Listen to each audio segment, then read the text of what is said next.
ڕاستەکەی کە پێش لە 3 ساڵ لە ئەنجامدانی انتخابات ئەم ڕووداوانە ڕۆیات مەوزوعەکەوەی کە دۆخی کۆمەلگای تورکیا خۆی دۆخێکە کە لەوانەیە نەتوانێت چاوەڕێی تا ساڵی 2028 بکات. بۆیە طبعاً ڕووداوەکان تەسریع بوون، ینی بابڵێن پێش لە کاتەکانی خۆیان تەقینەوە. ئەویش بۆ بوو کە بە بڕوای من طبعاً دۆخی تورکیا بەرحاڵ لە زۆر لایەنەوە قابلیەوەی کە ئینسان قسەی لەسەر بکات وە هەموو ئەمانە دەوریان هەبوو لەوەی کە ئەم ڕووداوانە ڕووبا، لەوەی کە دۆخی تورکیا وەکو هێزێکی ناوچەیی کلیمی کاریگەر لە لیبیاوە تا بە وڵاتانی جنوبی بابڵێن ئەوەی ناوچەی قەوقاز و ئەوانە ئەم دەوڵەتە دەسڵات بە قیادەی ئۆردوگان لەمانە هەمووی دەوری و نەخشی هەیە و بە جۆرێک ئەتوان بڵێم نەوێک لە هەژمۆنی خۆی لە ئاستێکی فراوانە لە وەکو یاریزانێکی ناوچەیی بەرەو پێش بردەوە حتمەن لە هەموو بارێکەوە پێویستی بۆ کام دەسەڵاتە بەعزەی هەنگاو بنێ. یەکێک لەوانە طبعاً هەنگاولانەکانی بۆ بتوانێت کەمە جێبەجێ بکە پێویستی بە فەزایەکی جەنگی بووە، فەزایە کە مەسەلەن هەمیشە ئەم ئامادەسازیە ناو کۆمەلگای تورکیا دروست بکات کە ئەو پێویستی بەوەیە کە بەهێز بێ، بە قووت بێ، مەسەن ئیمکاناتی سەربازی فراوان کە خەرجی بۆ ئەمە سەرفکە. ئەمە طبعاً قورسایەکی دروست کردووە لەباری مادیەوە لەسەر ژیانی خەڵکی تورکیا، بێجگە لەوەی طبعاً کۆمەلگای تورکیا یا بڵێن دەوڵەتی تورکیا وەکو کۆمەلگایەکی بۆرژوازی تووشی قەیران و مەشاکیلەکانی خۆی بووە، ژیانی خەڵک بەرەو خراپتر چووە، گرانی بە شوێکی خەتەرناک ژیانی خەڵکی وێران کردووە، ناڕەزایەتی لە ناو توێژە کەم دەرامەتەکانی خەڵک کۆمەلگاو لە ناو چینی کرێکارە بە شوێکی فراوان بەرەو پێش چووە. یعنی ئەمانە هەمووی ئەو فشارانن کە ژیانی خەڵکیان سەخت کردووە. حکوومەتی ئۆردوگان بیمان نەچێت دەسڵاتی ئۆردوگان لە ساڵی 2023 کاتە سەر حکوم بە جۆرێک نەتیجەی فەشەلی بابڵین دەسەڵاتەکانی پێشتر کە ناسیۆنالیزم ئەتاتورکی بوو لە بەرامبەر کۆمەلگای تورکیا، لەبەرەوەی کە ئیتر ناسیۆنالیزم نەیەتوانی نان و ئەو بۆ خەڵک تەمین بکات، خەڵکی تورکیا وتیان دەنگین بەم هێزەی تر، بە تایبەتی کە تەیب ئۆردوگان خۆی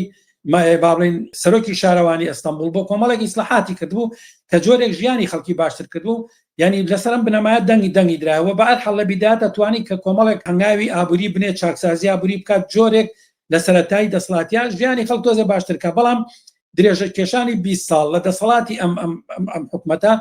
ینی تەمانەمە بە کۆتایی خۆی گەیشتووە، ینی پرۆسەی بابڵین ئیسلاحاتی ئابووری و باشکردنی ژیانی خەڵک بە دەرەجەیەک لەگەڵ ئیسلاحاتێکی اقتصادیە کە جۆرێک بوژانەوەی ئابووری ئەتوانێت نەوێک لە ژیانی خەڵک باشترکە، ئەمە تەواو بووە. ئەمە زەختێکی فراوانی لەسەر خەڵک دروستکە و گوتم مەساریف خەرجیەجانکان شەمەش مەسرەفێکی تر کە ژیانی خەڵک سەختە، ناڕەحەتی ڕوبەڕووی ژیانێکی سەخت بوونەوە. ئەمە لایەنێک کەش بەڕاستی ئۆردوگان بۆی کە بتوانێت ئەم سیاستێ بێتە پێشەوە پێویستە بۆ کە نەوێک لە ئیستیبداد و سەرکوت و ئەوەی کە ئەو دیموکراسی لە ناو کەوانەیە دیموکراسی تورکی کە هەبووە بە جۆرێک وای لێ بکات کە بەرحەڵێ پەرلەمان هینی خۆی بۆ مەجموعەیەک تەمەن دامەزراوی دەسەڵات لە تورکیا هەبوو، بەڵام جۆرێک نەوعەنما پیانە و دیموکراسێکی بۆرژوازی پەرلەمانی تورکیا تایبەتمەندێکی خۆی هەبوو کە مەجاڵێکی تیا بوو ئەحزاب دەسەڵدەستی دەسەڵاتکەوە سیستمی باڵین ڕیاسەتی وزەرا بوو سەر ینی ئەوە بوو. بەڵام ئۆردوگان تەبەن لە ڕەوتی ئەوەی کە بتوانێت ئەم هەژمونەی خۆی ناوچەکەیە وەکو هێزێکی اقلیمی دروست بکە باڵین تەسبیت بکە، پێویستی بۆ بکە لە داخلی شەنەوەک کە دەسەڵاتی خۆی تەسبیت بکەوە، دەسەڵاتی حیزبی عەدالەت تەنمیە و خۆشی وەکو تەیب ئۆردوگان دەسەڵاتەکەی تەسبیت بکە، ئەو بکە سیستمی پەرلەمانی گۆڕی بۆ سیستمی ڕیاسی لە تورکیایە و طبعاً بەو نفوزەی کە هەیبوو لەسەر بنەمای باڵین هەنگاوەکانی پێشووتری ئەتیبارێک ناو خەڵکە هەیبووە نەوێک لە ژیانەوەین بۆ هەمێک کە خەڵک پێی هەبوو بەڕاستی ئەو بوو کە توانی زۆرینەی پەرلەمانی بەدەست بێنێ و سیستمی پەرلەمانی بگۆڕێ بۆ کۆماری و طبعاً ئەم سیستمی کۆماری معلومە کە نەوێک لە تەسبیتی دەسەڵاتی خۆی بوو، مەجموعێک ئاڵوگۆڕی ترکراوە لە دەستورا کە بە جۆرێک مەسەلەن دەسەڵاتی ئۆردوگان درێژە کاتەوە هەتا ئێستا قسە لەسەرەوەی کە ئەوێت ئاڵوگۆڕ دروستکە لە دەستورا بۆ ئەمەش پێویستی بەوەی کە ئاڵوگۆڕ لە ڕێگەی پەرلەمانە بکات و مەسەن وابێت کە بتوانێت بۆ جاری سێم ئەمە دووەم جارە خۆی کاندیدەکە بۆ جاری سێمیش خۆی کاندیدکات و بەرحەڵ مەبەستمە کە بڵێم جۆرێک لە ئیستیبداد و سەرکوت و باڵێن ئەو دیموکراسیەی لە ناو کەوانە کە پێشتر ئەمەشی مەحدود کەوتەوە و فشارەکانی بۆ سەر خۆپشاندەران بۆ سەر چینی کرێکار بۆ سەر ناڕەزایەتەکانی کرێکاران بۆ سەر باڵێن خوێندکاران بۆ سەر کۆمەلگای تورکی لێدان لە ڕێکخراوە چەپەکان کۆمۆنیستیەکان باڵێن سەندیکا کرێکاریەکان باڵێن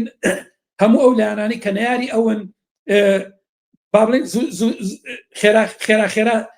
زیندانیکردنی ئەندام پەرلەمانەکان و سەرۆکشارەوانەکانی سەرۆکشانە کوردەکان و دانانی قەیوم و بەڵێن ئەوەی کە لەلاەن دەوڵەت و تەنسیب بکرێ بەسەر ئەمانە هەمووی نەوەک لە فەزایەکی بیرۆکراسی و ئیسیدادی دروست کردو کە خەڵک لە مەش تووڕەیە. ئەمە لە هاوکات بوو لەگەڵەوەی کە ئۆردوگان بۆی کە ئەم منافیسەی کە گومانی هەیە لی باتەوە لە انتخاباتەکەیە، کاویش ئەکرەم ئیمامۆغڵو کە سەرۆکی شارەوانی گەورە شارەوانی ئەستەمبوڵەوە لە دوو هەڵبژانی تران لە حیزبەکەی ئۆردوگانی بردوێتەوە. مەسەڵەن ئەگەر دیقەت بێ ئێستا 3 شاری گەورەی تورکیا بەدەست جاپەوەیە، بەدەست حیزبی جمهوری کۆماری تورکیەوەیە کە سەرۆک شارەوانی ئەستەمبوڵ، سەرۆک شارەوانی ئەنقەرەوە، سەرۆک شارەوانی ئیزمیر کە 3 شاری گەورەی باڵێن پڕنفوزی تورکیان. بەتابەتیش ئەکرەم ئیمامۆغڵو کوتم دوو دەورەیە کە انتخابات دەباتەوە. ئەمە بەپێی زانیاریەکان و بەپێی نەکانەوەی کە منافیسی گەورە و سەرسەختترین یا باڵێن ئەو کەسێک کە شانسی بردنەوە هەیە لە بەرامبەر ئۆردوگانە ئەم کەسەیە. بۆیە بە بڕوای من ئەمەی کە وەکوتم کۆمەلگای تورکیان نێتوانێت چاوەڕێی تا ساڵی 2020 بێ، هەم بۆ تورکیا، هەم بۆ بڵین بۆ حکومەتی تورکیا ئۆردوگان، هەم بۆ ئۆپۆزیسیۆنەکە، هەم بۆ خەڵکیش ئەگەر ئەم چاوەڕوانکردنە سەخت بوو. بۆیە بە بڕوای من ئۆردوگان خۆی ئەیزانی کە لەسەر ئەم کوانوە لە ئاگر دانیشتووە، ئەم کێشمەکێشە بەرەوڕێتە هەتا مەسەلەی سولحی لەگەڵ پەکەکە و لەگەڵ هێزە کوردیەکانە بە جۆرێک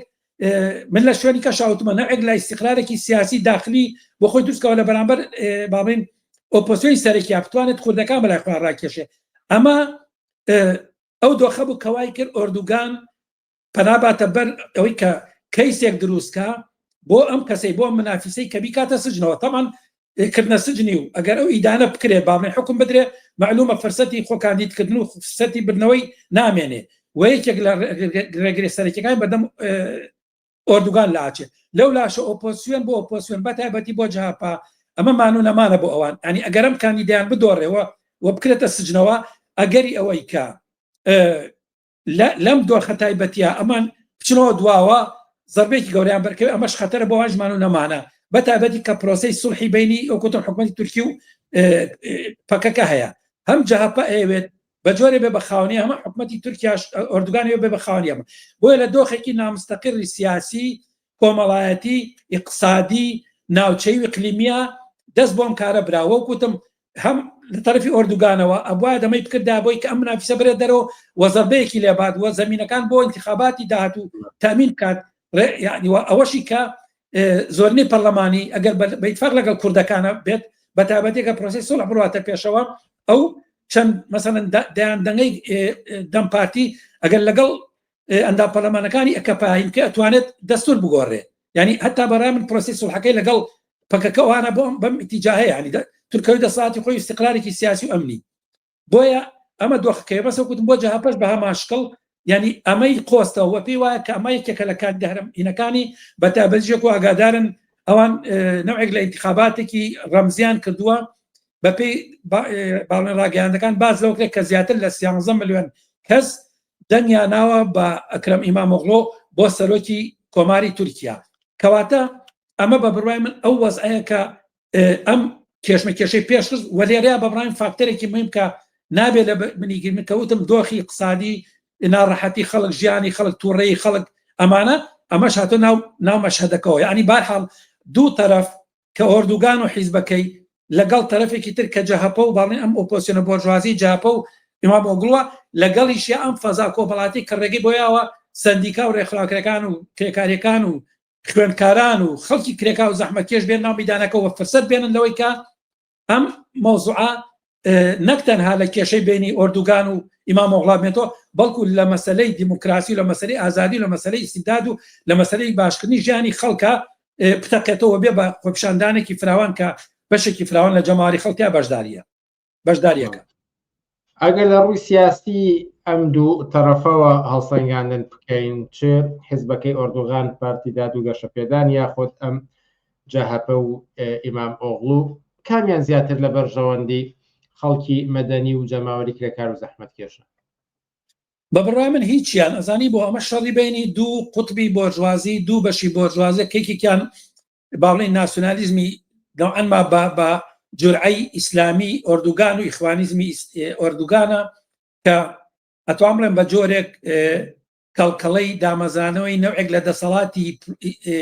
جۆرێک لە بابەتی عوسمانی ئەوەی کە دەورانێک مەسەرەن دەسەڵاتی عوسمانی کە دەسەڵاتی باڵێن تورکیا بووە ئەم سەڵاتینەکان و سوڵتانەکانی تورکیا بووە بەسەر ناوچێکی فراوانە ئەم ئێستا ئەم ناسیۆنالیزمە ئیخوانیەی عەدالە و تەنمیە و لەگەڵ ئۆردوگان بتوانم ئەمە هینە بکەن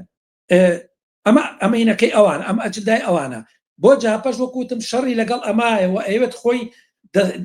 حکومەتی داهاتی تورکیا بگرێتە دەست و ئەمیش ڕەوتێکی باڵێ ناسیۆنالیستە هەتاکە بەر لە هاتنی ئۆردوگان ئەوانە بۆ 10 ساڵ ئەم ڕەوتە خۆی جەهاپا حزبی باڵێن گەلی کۆماریەوەی کە ناوە بە کوردەکەی بە پارتی گەلی کۆماری بۆ 10 ساڵ دەسەڵاتی تورکیا بەدەستەوە بووە لە فقر و فەلاکەت لە هەژاری لەسەر کورد لەسەر ئیسیداد لە پێشەکری مافی خەڵکی کوردستان لەمانە خۆکەمی نەکردووە بۆیە بە بڕای من بەڵام ئێستا تەمەن دۆخی تورکیا گۆڕاوە هەرێکە بە جۆرێک گەیوێت خۆی بە دۆخەکە هەڵبواسێ مەسەلەن جەهاپە پێویستی بەدەنگی کوردەکانە جەبە پێویستی بەدەنگی نەقابە و هینەکرێکاریەکانەوە بە پێویستی بەوەیەکە لەم شەڕێی لەگەڵ ئەکاپەیە سوود لەم ناڕەزایەتێ گشتەوەری بگرێت و جۆرێک بە ئیدعایەوەی کە شەڕ لەسەر دیموکراسیەکە شەڕ لەسەر ژیانی خەڵکەکە و شەڕ لەسەر بابڵین یعنی دژی فەساد دەکات دژی هەیمەنەی ئۆردوگان و ئیسلامیزمەکە بە جۆرێک سەرۆسەکەمە نوعەن ماگێڕانەوەی سکولاریزم و هینی تورکیایە بە بڕای من جەوهرەکەی ئەوەیە جەوهری کێشم دانەوە کە شەڕی دوو باڵی بۆژوازیە لەسەر دەسەڵات و بەرژەوەندەکانیان لەسەر بەرژەوەندەکانی خوان هیچ ڕەبتێکی بە خەڵکەوە نییە بەڵام ئەوەی کە خەڵک کرێکار و زەحمەتکێش سەندیکاکان خوێنکاران ئەمانە کە لە واتە ڕێکخراوە چەپەکان ئەوەی کە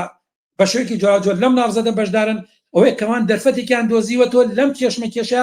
ڕق و تووڕەی خوان بەیان بکەن بەرامبەر بە دەسەڵات یعنی ئەوان لەم دەرفەتەوەکو هەموو جارێکیشکە خەڵکی دیگا و زەحمەتکێش کاتێک کە دەرفەت بۆ خوان واڵانیە کاتێک کە ئیمکانی هاتنە مەیدانی خوان بە شوێی مستەقیل نییە هەمیشە سوود لەو دەرفەت و کەرێنانە وەرەگن لە بینی باڵەکانی بۆژوازیە بۆی بێنەوەن ئەرزەندامی خوان کردوە بێن ئەوش بێ پەیامی خوان ڕابگەن بەڕای من مەشهەدی گشتی کێشمەکێشەکە لە بینی دوو تەرەفایە بەڵام لەم بینەشە پێم وایە کە خەڵکی کرێکار و کەم دەرامەی تورکیا بە حکمی ئەو فشارەی کە لەسەرێتی بە حکمی ئەو بێمافی کە هەیەتی ئەویش هاتووە لەم فرسەتە کەڵ وەرگێ و ئەویش بێنێت پەیامی خۆی بگەێنێت وە قسەکانی خۆی بکە ئایندەی ئەم ڕووداوانە چۆن دەبینین و کاتێککە بۆ فترێکی زۆرە هەموو ئێوارانێک شەوانێک خۆپشاندانی دایان هەزاری لە ئەستانبول بەڕێوە ئەچێت و تادت فراوانتر و فراوانتر دەبێت لە بەرامبەردا هێزەکانی دەسەڵات هەم ئینتەرنێتیان ڕاگرتووە هەم سەرکوتیان بەڕێخستووە دەستگیرکردن تند و تیژی بەرامبەر خۆپشاندەران دەست نەپارێزراوە بەکوێت ئەگات لە هەندێک جێگەدا باس لەوە دەکرێت کە پێ دەچێت دەسەڵاتی ئۆردوغانی تر لێرەدا کۆتایی بێت ئێوە چۆنی دەبینن من پێم وانییە کە دەسەڵاتی ئۆردوگان لە ئێسا کۆتایی پێبێت بە تایبەتیش ئۆپۆسیۆنێکی بەهێز کە لە تورکیا هەبێتە نام ئۆپۆسیۆن بۆژوازی جاپە کە ئەویش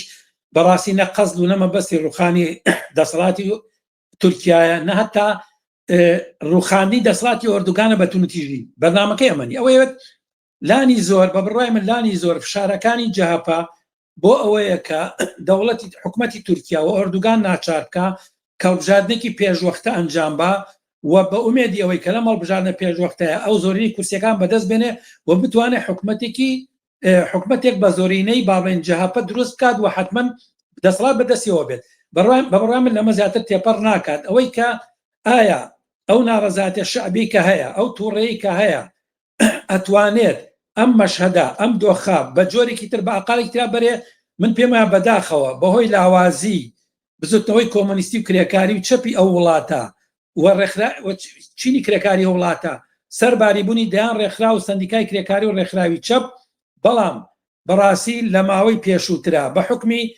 مەجموعە فاکتەر بە بڕای من سەیتەرەی نفوزی کەمالیزم و ناسیۆنالیزم لەناو کۆمەلگای تورکیا نفوزێکی گەورەی ئیجتیماعی هەیە بە بڕای من چەپ و کۆمۆنیزم و بابڵین بۆ چوونی ئینسانی لە کۆمەلگای تورکیا زۆر بە قوت نییە یعنی بابڵین ڕێگی فاشیزم و ناسیۆنالیزم و نەتەوەپەرستی لە کۆمەلگای تورکیا بە قووەتە کەمالیزم و ئەتاتورک ئەمە هینی چۆن ڕەواجی پێیاوە دوای ئەویش ئەمانی کە ئۆردوگان ئەوان هات ئەمانیش هەر ڕێگەیەکی ناسۆلیزمی تورکی و ئیسلامی خوانیە بۆیە بە جۆرێک یعنی ئیمکانی ئەوەی کال ئەم ناڕەزاتیانەی کە هەن باڵی ناڕەزایەتێک کە بێجگەلەوەی ینی جەهەپەیە ناڕەزایەتی سندیکاکان حیزبە چەپەکان کرێکاران و گەنجان ئەمانە کە لە دۆخی ژیانی خوان هاتوونەتە سەرجادە بەداخەوە بە حکمی ئەو زوعفەی کە هەیەی لەباری ڕێخستن و لەباری هوشیاری سیاسی لەباری ڕۆشنبوونی خەتی سیاسیەوە ئەو لە ئێستایا بە بڕای من لە ئێستا بەم دۆخی ئێسەی ئەو دەرفەتە کەمترە من ناڵێم مطلقاً نییە ئەو دەرفەتە کەمترە بتوانێت دۆخەکە بەو ئیتیجا بگۆڕێت کە بە قازانجی کرێکار و زەحمەکێش و خەڵکی کەمدەرامەی تورکیا یەکلایی بێتەوە کە بتوانن دۆخی ژیانیان بگۆڕێ بەڵام ڕەنگە ئەم شارانە و کوتم بە گشتی فەزایەک دروستکە کە انتخاباتێکی پێشوەخت دروست بێ و جەهەپە بتوانێت ئەگەر بیباتەوە یا ڕەنگە هەتا ئۆردوگان خۆی بیباتەوە جارێکیکە ئەگەر ئۆردوگان بیباتەوە معلومە کە